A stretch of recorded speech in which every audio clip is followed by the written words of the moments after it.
우리가 계속해서 에베소서의 말씀을 보고 있는데, 오늘 우리가 읽은 본문의 말씀은 사도 바울이 에베소 교회 성도들을 향한 목회 기도에 해당된다라고 얘기할 수가 있습니다. 그래서 바울의 기도안을 들여다보면 성도들을 향한 바울의 사랑의 마음과 과연 성도들이 앞으로 신앙생활을 하는데 무엇이 가장 필요한지, 그런 내용들을 편지의 내용에 담고 있다는 것이에요. 잘 알다시피 사도 바울은 탁월한 신학자이고 탁월한 목회자였어요.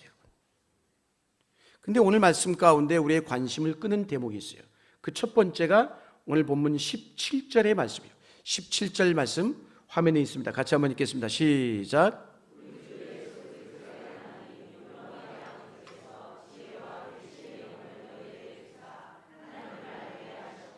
아멘. 여기에 보면 하나님을 알게 하시고 라고 있어요. 여러분, 하나님을 아는 것, 그게 우리 신앙생활의 핵심 중에 핵심이에요. 여러분, 오늘 우리가 하나님을 알기 위해서 나왔어요. 에베소 교회는 지금 이제 막 출발한 신생교회예요. 개척한 지 얼마 안 돼가지고, 그러다 보니까 이제 예수를 믿고 회심하고 이제 막 출발한 당연히 신자들이 많았을 거예요. 여러분, 하나님을 아는 것, 이게 바로 믿음의 세계에서 필수이죠. 그래서 사도행전 17장 말씀을 읽다 보면은 거기에 보면 사도 바울이 아덴이라는 곳에서 가서 복음을 증거하는 얘기가 나와요. 그런데 그 도시의 사람들 가만히 들여다보니까 종교성이 깊었다라고 얘기를 하고 있습니다. 그래서 그 아덴이라는 지역은 곳곳에 종교시설들이 있었어요. 신전이 있었고 사당들이 있었고, 심지어는 사도 바울이 거기에서 가만히 들여다보니까 이런 것을 발견한 거예요. 알지 못하는 신에게라고 이렇게 쓰인 특이한 제단까지도 발견했다라고 성경은 이야기를 하고 있습니다. 알지 못하는 신에게. 무슨 얘기일까요? 세상에 자기가 믿는 신이 어떤 존재인지도 모른 채 섬기는 거예요, 여러분. 한마디로 믿음의 대상이 모호한 것이죠, 여러분. 바울 시대에는 그리스와 로마의 철학이 매우 성행했기 때문에 인간의 지혜를 매우 중요시 했던 시대라는 것이에요. 인간의 이성이 굉장히 중요했던 거예요.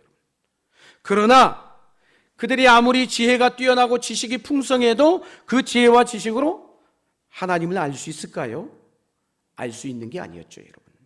하나님은 우리 인간의 이성이나 우리의 어떤 상상력을 뛰어넘어서는 또 다른 존재이기 때문에 우리가 쉽게 알 수 있는 분이 아니에요, 여러분.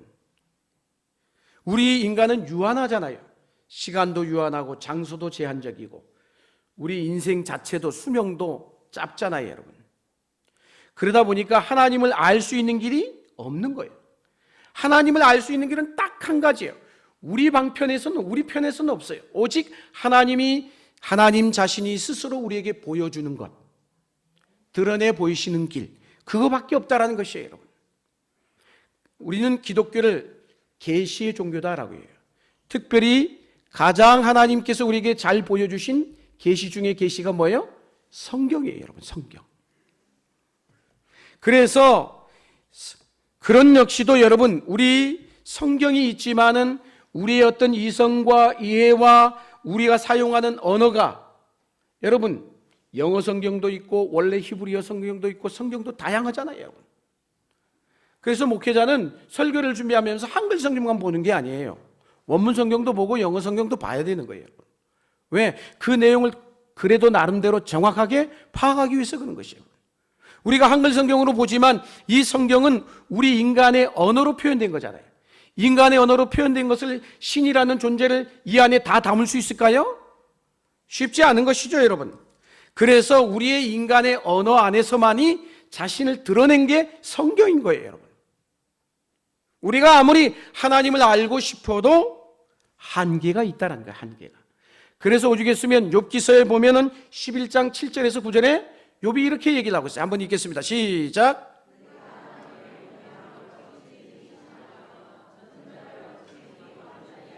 8절.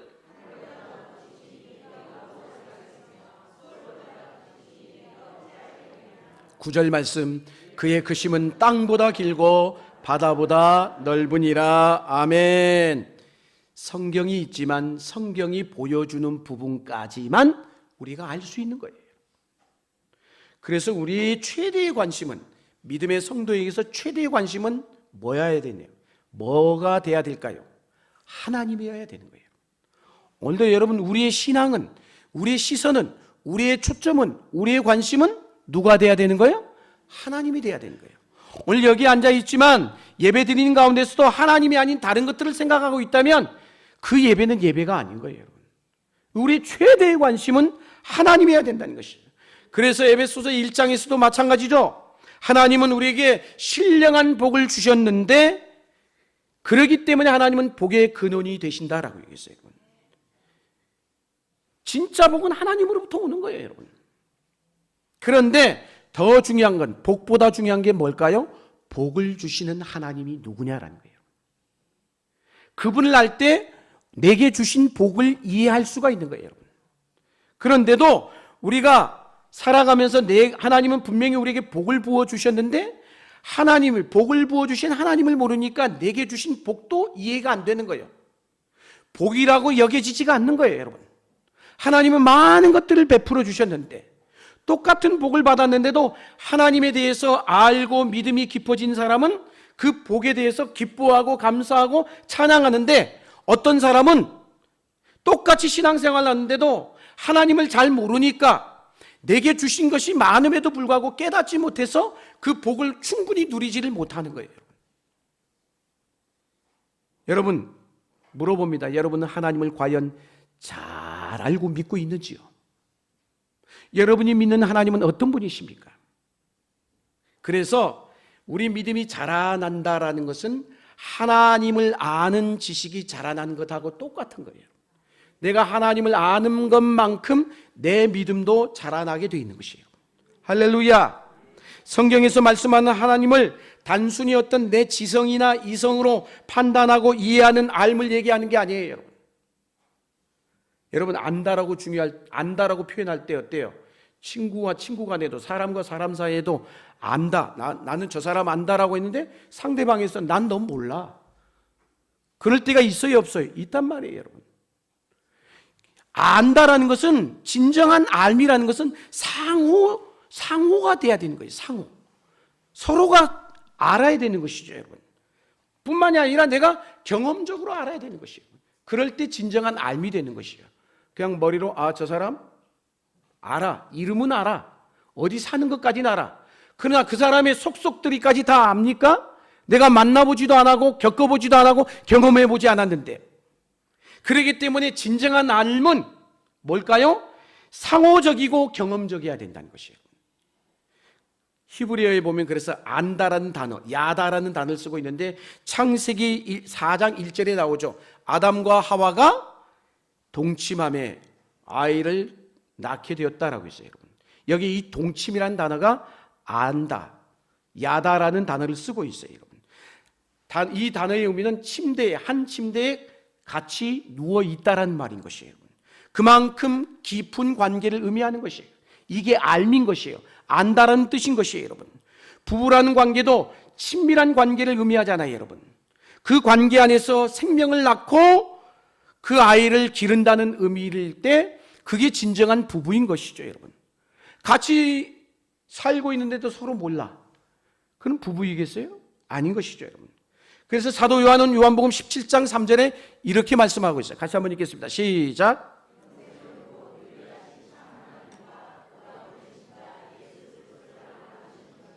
아멘. 사도 요한은 영생에 대해서 아주 특별하게 정의를 내리고 있어요. 우리가 알고 있는 영생은 뭐예요? 오래 사는 것이다라고 생각해요.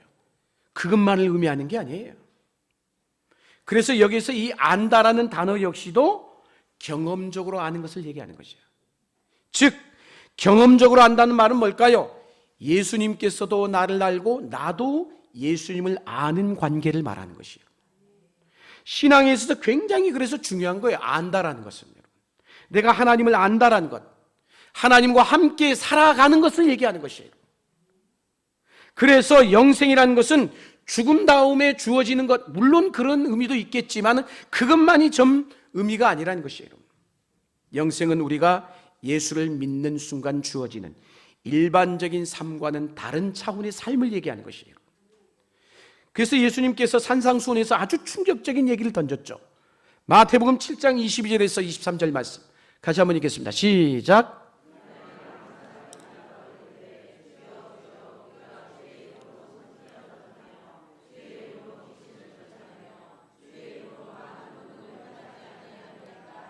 23절 그때 내가 그들에게 밝히 말하되 내가 너희를 도무지 알지 못하니 불법을 행한 자들아 내게서 떠나가라 하리라. 아멘. 무슨 얘기예요? 평생 내가 신앙생활하며 주를 위해 살았다고 생각했는데 천국 문 입구에서 죄송하지만 문전박대를 당할 수 있다는 것이에요.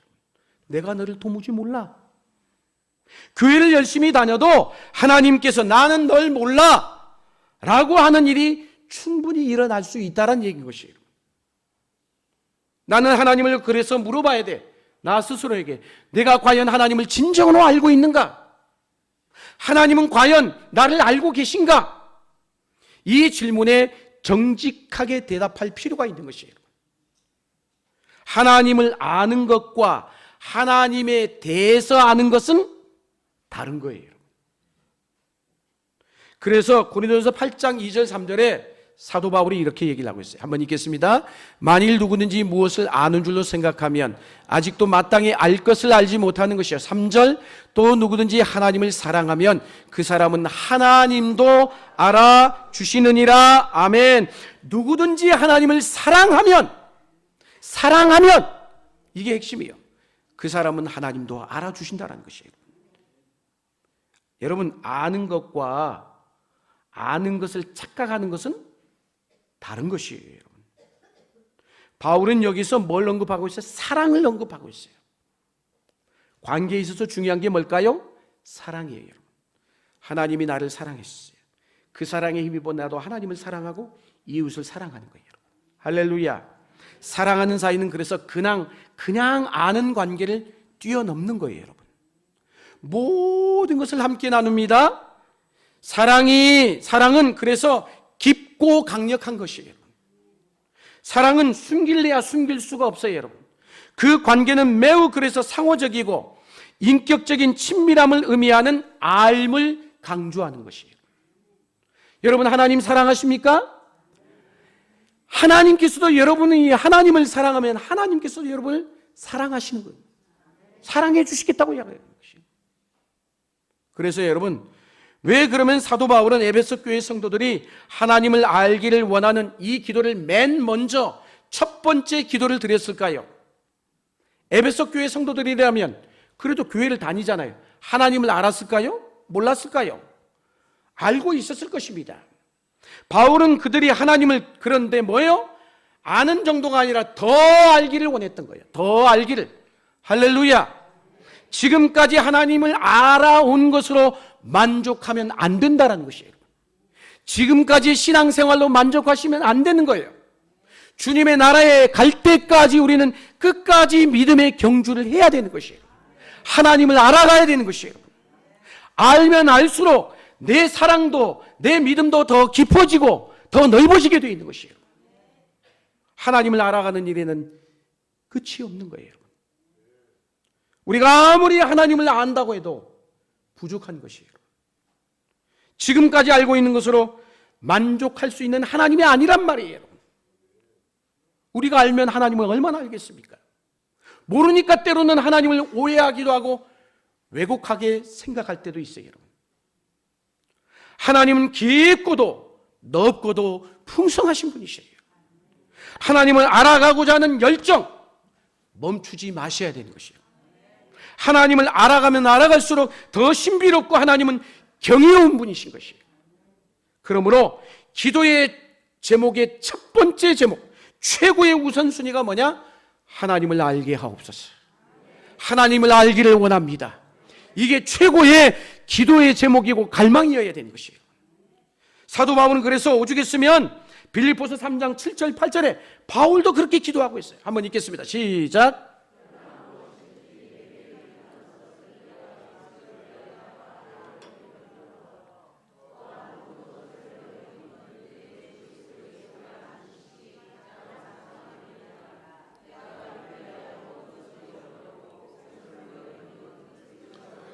아멘. 내 주 그리스도 예수를 아는 지식이 가장 고상하기 때문이라고 말씀을 하고 있어요, 여러분. 바울의 기도 속에 이게 목회적 역할이 잘 드러나고 있어요. 목회자의 역할이. 목회자가 뭐 하는 건 지금 위치인지. 목회자가 해야 될 일들이 많이 있겠죠. 그럼에도 불구하고 그 중에 가장 핵심적인 일이 뭐냐? 믿음의 성도들이 하나님을 더 깊이 알아가기를, 더 깊이 경험하기를, 더 하나님과 더 가까이 친밀해지도록 돕는 것, 그게 목회자의 역할인 것이에요. 할렐루야. 성도들을 하나님께로 이끌어가는 것, 갈수록 하나님과 더 가까워지고 친밀해져 가도록 돕는 일, 그게 목회의 핵심이라는 것이에요.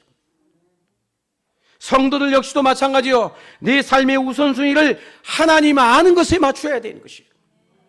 내가 무엇인가를 열심히 하는 것도 중요하겠지만 그보다 훨씬 더 중요한 게 뭐냐? 열심히만 하다 보면 어느 순간 내가 길을 잃어버리는 것이에요. 처음 교회에 온 성도들, 그들을 섬길 때도 하나님을 알아가도록 돕는 것, 이게 훨씬 더 중요하다는 것이에요. 저들이 어떻게 했으면 하나님을 알게끔 해줘야지. 그게 목회자의 마음인 거예요. 하나님을 알아가는 일에 열심을 낼 때 그 안에서 모든 비밀이 드러나서 내 믿음의, 내 신앙의 길이 열리고 우리 삶의 변화가 일어나게 된다는 것이에요. 자, 그러면 하나님을 어떻게 알 수 있을까? 세 가지로 말씀드립니다. 간단히. 첫 번째, 따라합시다. 성령님의 도우심입니다. 17절 말씀만 다시 한번 읽겠습니다. 시작.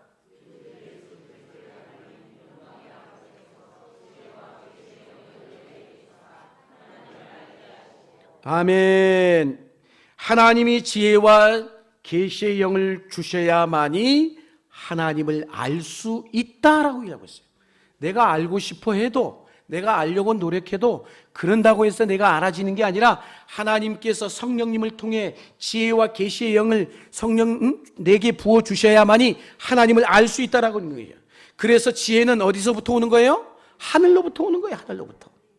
세상적인 지식을 얘기하는 게 아니에요. 하늘로부터 온 것이라야 하나님을 알 수 있다라는 것이에요, 여러분. 계시라는 말이 뭐예요? 드러내셨다라는 뜻인 것이에요. 숨겨져 있던 것이 싹 베일이 가려졌던 것이 드러내니 베일이 벗겨지면서 드러내신 것이에요. 그저 어떤 정보만을 주는 것을 말하는 게 아니에요, 여러분.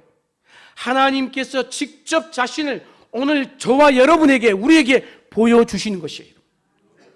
이것이 요한복음 1장에 잘 나와 있죠. 말씀이 육신이 되어 우리 가운데 오심에 곧 독생자의 영광이라고 있어요. 예수님이, 하나님이 하나님됨을, 동등됨을 취할 것을 여기지 않으시고 이 땅에 사람의 육신의 몸으로 이 땅에 오신 사건, 성육신 사건을 얘기하는 것이에요. 우리에게 보여주셨어요. 그래서 여기에 우리가 앉아있지만 우리가, 하나님이 우리의 눈을 열어주실 때만이 우리가 하나님을 볼 수 있는 것이에요. 하나님께서 오늘 저와 여러분이 눈이 세상의 사단의 어둠의 영으로 가려져 있었던 눈을 열어주셔서 예수를 알게 하시고 믿게 하시고 그랬기 때문에 오늘 이 자리에 앉아 있는 거예요. 복음을 전하다 보면 어떤 사람은 안 믿잖아요. 안 받아들이잖아요. 못 깨닫잖아요. 이유가 뭘까요? 눈이 가려져 있는 거예요. 눈이 열려 있지 않는 거예요, 여러분. 주님, 그래서 우리가 전도할 때 가장 중요한 게 뭘까요? 오늘 사도 바울의 기도가 가장 필요한 거예요. 하나님, 저의 눈이 가려진 어둠의 눈이 열리게 하여 주옵소서. 주를 보게 하여 주옵소서. 주를 알게 하여 주옵소서. 주를 만나게 하여 주옵소서. 캄캄한 방에 불이 켜지면 모든 것이 훤히 드러나잖아요. 그런 것처럼 하나님께서 오늘 이 어둠의 영혼에 불을 밝혀주셔서 오늘 내가 예수가 믿어졌고 예수를 알게 되었고 예수를 만나게 된 것이에요. 그래서 이 자리에 앉아 있는 거예요. 그걸 좀 고상한 표현으로 하면 성령의 조명인 것이에요. 성령께서 우리 영혼에 밝히 비춰주셔서 하나님을 알게 하시고 보게 하시고 깨닫게 하신 것이에요. 할렐루야. 성령의 도우심이 없으면 그래서 알려고 하는 그 어떤 시도도 아무 의미가 없는 거예요. 그분이 보여주셔야만이, 그분이 눈을 열어주셔야만이, 그분이 깨닫게 해주셔야만이 볼 수가 있는 거예요. 인간의 지혜로 도달할 수 없는 영역인 것이죠. 그래서 고린도전서 2장 10절 11절에 사도 바울이 이런 말씀을 하고 있어요. 한번 읽겠습니다. 시작.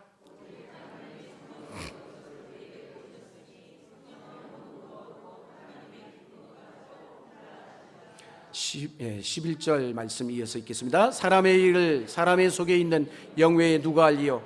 이와 같이 하나님의 일도 하나님의 영 외에는 아무도 알지 못하느니라. 하나님의 영 외에는 아무도 알지 못한다라고 했어요. 하나님의 영이 임하셔야 되는 것이에요.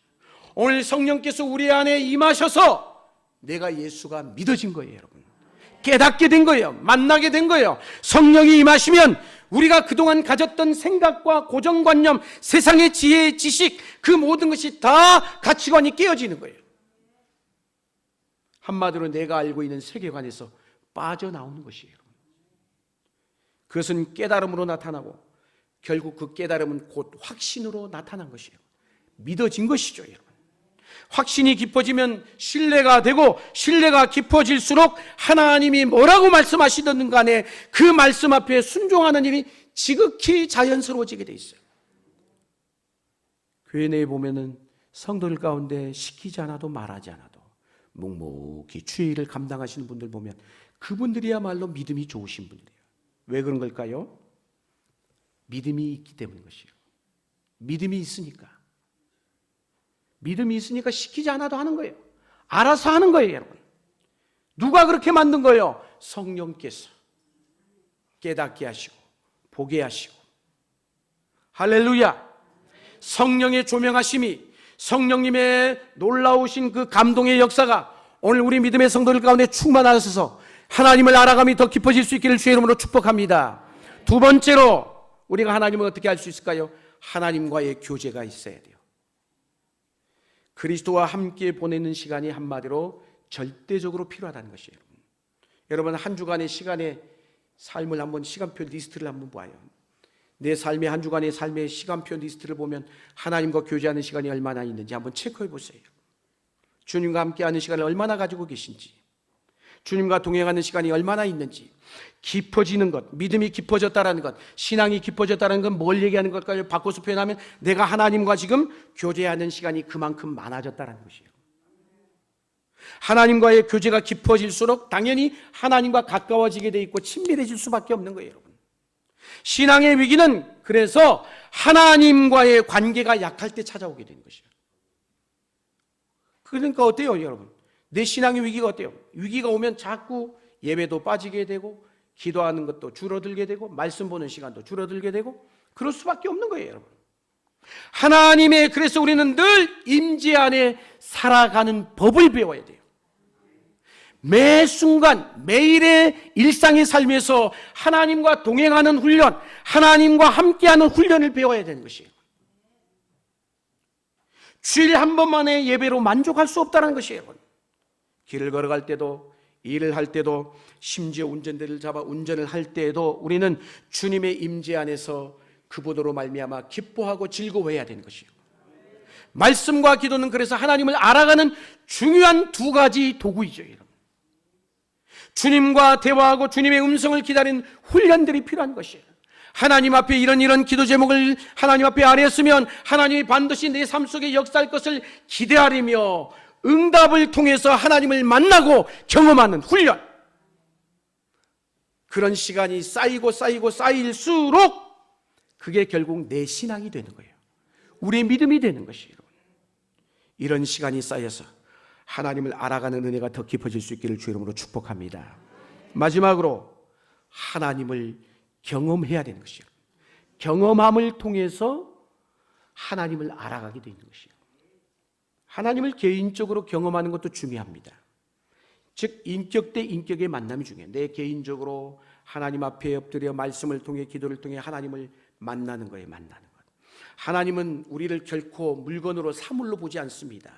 하나님은 우리를 개인적으로 아실 뿐만 아니라 우리 역시도 하나님을 개인적으로 안다는 것이에요. 그래서 다윗은 이런 얘기를 했죠. 시편에서 뭐라고 얘기합니까? 여호와의 선하심을 맛보아 알자다. 맛보아 알았다는 건 뭘까요? 경험적으로 알았다는 것이에요. 실제적으로 알았다는 것이에요. 구체적으로 알았다는 것이에요, 여러분. 맛본다는 표현은 바로 그런 것이에요, 여러분. 생각으로, 머리로, 추상적으로 하나님을 알았다는 얘기가 아니에요, 여러분. 그런 의미에서 신앙은 철저히 하나님과 연애하는 거예요, 연애하는 거예요. 연애해 보셨을 거 아니에요? 연애해 보신 분은 시간이 갈수록 어때요? 빠져들게 돼 있어요. 그 상대방에게. 안 빠져보셨구나. 하나님께 한번 깊이 빠져보세요, 여러분. 중요한 것은 더 깊이 알아가는 거예요, 여러분. 하나님과 나만이 아는 비밀이 더 쌓여가는 것이죠, 여러분. 그래서 때로는 간증을 통해서 야, 저분에게 저런 은혜가 있었구나 깨닫잖아요, 여러분. 순모임을 통해서 나누는 가운데 그분에게 그런 은혜가 있었다니 몰랐던 거예요. 그분과 하나님만이 아는 비밀이었어요, 여러분. 그런 비밀들이 많아져야 돼요, 여러분. 간증은 그래서 특별한 사람만이 하는 게 아니에요. 하나님과 함께하는 늘 일상의 삶이라면 평범한 일상의 삶에서도 하나님 이야기가 많아지게 돼 있어요. 모든 걸 다 하나님의 관점에서 보고 생각하고 느끼기 때문에.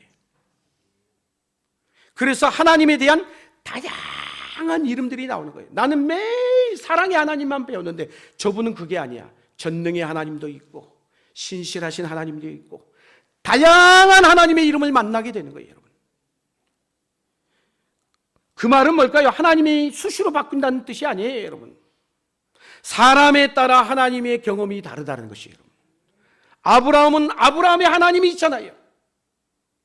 야곱은 야곱의 하나님이 있듯 다윗은 또 다윗이 나름대로 경험한 하나님이 있어. 아브라함은 이삭을 모리아산의 바침을 통해서 여호와 일에 준비하신 하나님을 만났잖아요, 여러분. 다윗은 전쟁 가운데서 하나님이 역사하셔서 이기게 하시는 여호와 니시 승리 하나님을 늘 만났단 말이에요. 여호와는 나의 목자시니 내게 부족함이 없으리로다. 늘 채우시고 공급하시는 하나님, 광야에서도 함께 하시는 하나님을 다윗이 경험한 것이에요, 여러분. 성경에 수도 없이 헤아릴 수 있잖아요, 여러분. 여러분만의 하나님, 하나님의 사랑을 실제로 경험하는 게 그래서 중요한 것이에요, 여러분. 그 사랑의 크기와 길이와 깊이와 넓이가 어떠한가를 알아가는 게 신앙의 묘미 중에 묘미인 것이에요, 여러분. 하나님을 알기 위한 속성과는 그런 거 없어요. 하나님을 빨리 알아야지. 인텐시브 코스는 없다는 거예요, 여러분. 일평생의 기나긴 작업인 것이 하나님을 알아가는 게. 할렐루야. 하나님을 알고 하나님을 더 깊이 구체적으로 경험해가는 것입니다, 여러분. 그래서 베드로후서 3장 18절에 뭐라고 이렇게 얘기하고 있어요. 오직 우리 주 곧 구주 예수 그리스도의 은혜와 그를 아는 지식에서 자라가라.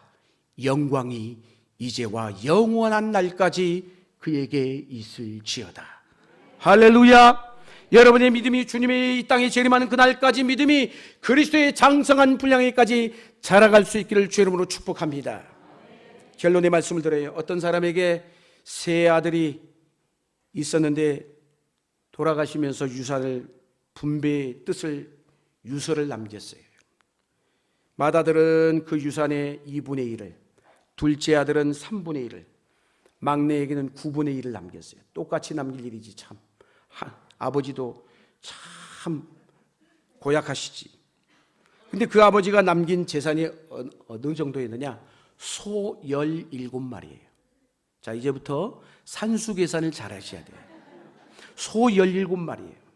근데 그 아버지는 그 소들을 나누기는 나누되 절대로 죽인 채로 나누면 안 돼. 산 채로 나눠야 된다. 그렇게 유언을 덧붙였어요. 그래서 아버지의 유언을 따라가지고 소를 분배하던 아들들이 머리가 복잡해졌어요. 왜 머리가 복잡해졌냐? 첫 번째 아들을 17마리 중에 2분의 1이니까 몇 마리예요? 8마리 반이야. 반이야, 반. 둘째 아들의 몫은 17마리 3분의 1이니까 몇 마리예요? 6마리에 못 미치는, 정확히 계산하기가 어려워. 5.66666 내려가야 돼. 막내 아들의 몫은 17마리 중 9분의 1이니까 2마리에서 조금 부족한 1.88888 하고 내려가야 돼. 아버지가 죽이지 말고 산채로 나누라고 했잖아요. 얼마나 머리가 복잡하겠어요, 여러분. 그렇다고 소수점 이하를 딱 떼내고 반 내리면서 자기 몫을 가질 뜻은 전혀 세 사람에게 없어요. 조금이라도 더 가지려고 하지. 그래서 신경전을 벌이며 골머리를 앓던 중에 이웃마을에 지혜 있는 어른을 찾아가서 물었습니다. 그래 자초지정을 얘기했더니 세상에 이 어린이 쉽게 문제를 해결해 줬어요. 어떻게? 자기에게 소 1마리가 있대요.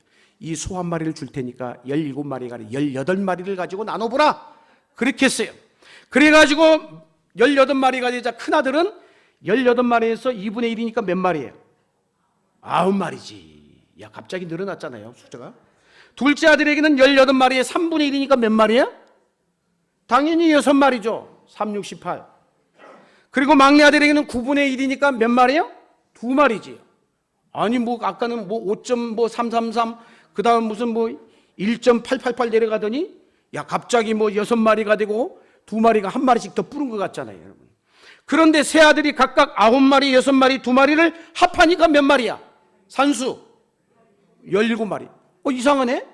분명히 17, 아까 1마리 더 했는데 18마리였잖아요, 여러분. 1마리가 남잖아요. 그럼 어떻게 된 거예요, 여러분? 그 마을, 그래서 그 어르신이 빙그레 웃으면서 1마리 남으니까 이게 원래 내 거지 않냐. 주라고. 그래서 모두 다 만족스럽게 해결이 이루어졌어요, 여러분. 혹시 이야기가 신기하게 여겨진다면 그것은 아마도 2분의 1, 3분의 1, 9분의 1을 합치면 1이 될 것이라는 선입견 때문일 것입니다. 그런데 그 합계가 실제로는 1보다 적은 18분의 17인 것이에요, 여러분. 달리 말하면 세 아들이 자기들에게 정해진 몫을 모두 반올림해서 가질 수 있는 18분의 1이라는 여유분이 있었던 것이죠.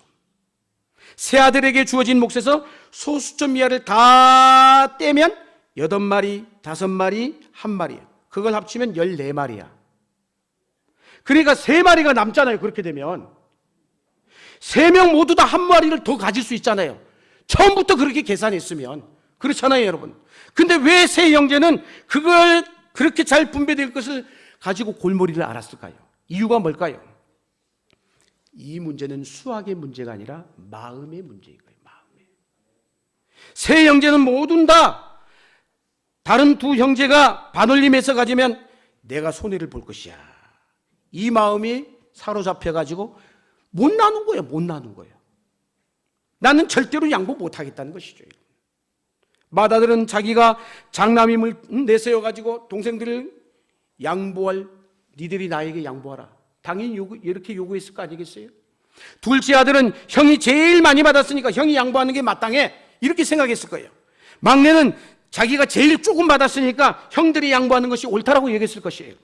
그러면서 당연히 나누는 게 힘들었을 거란 말입니다.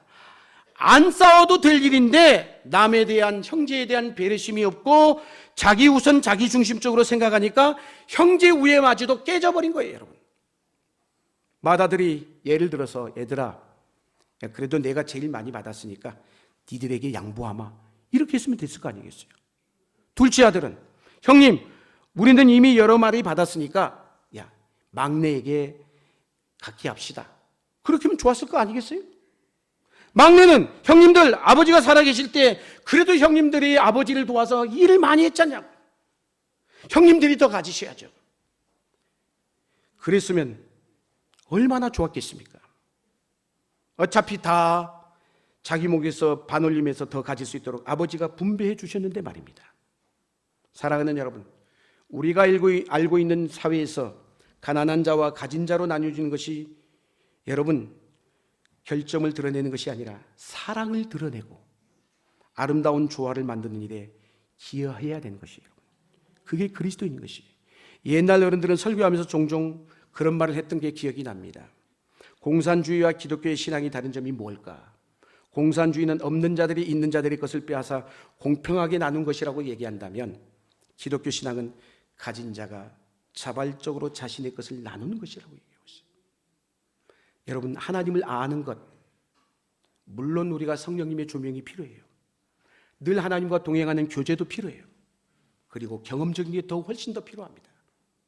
하나님을 아는 데 있어서 경험적이라는 게 뭘까요? 오늘 특별히 우리 사랑의 기증 운동 본부에서 오셔서 오늘 방문해서 함께 예배드리며 여러분들에게 홍보하고 귀한 사랑의 실천의 운동을 우리가 함께 동참하게 될 터인데 이 일에 내 마음을 그리스도의 마음으로 변화시켜 내가 가진 것이 적든 많든 간에 내가 나눌 수 있다라면 나의 나눔을 통해서 이 사회가 밝아지고 이 사회에 그리스도의 영광이 드러난다라면 그거야말로 이 사순절에 더 깊은 의미가 아니겠는가라는 것이죠. 오늘 우리 모두도 하나님을 알아감에 있어서 입술로만이 아니라 실천을 통해서 그리스도를 알아가는 놀라운 은혜가 우리 가운데 임할 수 있기를 주의 이름으로 간절히 축원합니다. 기도하시겠습니다. 사랑의 하나님, 어쩌면 우리 신앙의 평생의 숙제이고 과제는 주님 오시는 그날까지 하나님을 알아가는 것입니다. 아는 만큼 우리의 믿음도 자라나기 때문인 줄로 믿습니다. 하나님, 그 하나님을 알기 위해서 날마다 성령님을 의지하게 하여 주옵소서. 성령님의 조명 아래 아버지 하나님, 내 눈이 뜨이므로 하나님을 알아감이 깊어지게 도와주시고 매 순간 일상의 삶에서도 하나님과 말씀과 기도로 교제하는 가운데 하나님 알미 더 깊어지는 은혜 또한 있게 하여 주옵소서. 특별히 이 사순절 기간에 우리가 하나님을 알기를 원하는데 경험적으로 알기를 원합니다. 사랑의 실천만큼 하나님을 경험하는 일도 없을 것이라고 믿습니다. 오늘 사랑의 기증, 장기기증 운동본부를 통해 하나님 이 일에 우리가 동참하고자 하니 사랑의 실천을 통해 하나님의 알아가되 그리스도의 사랑이 더 풍성해지는 은혜가 우리 가운데 가득하게 하여 주옵소서. 예수님의 이름으로 간절히 기도드리옵나이다. 아멘.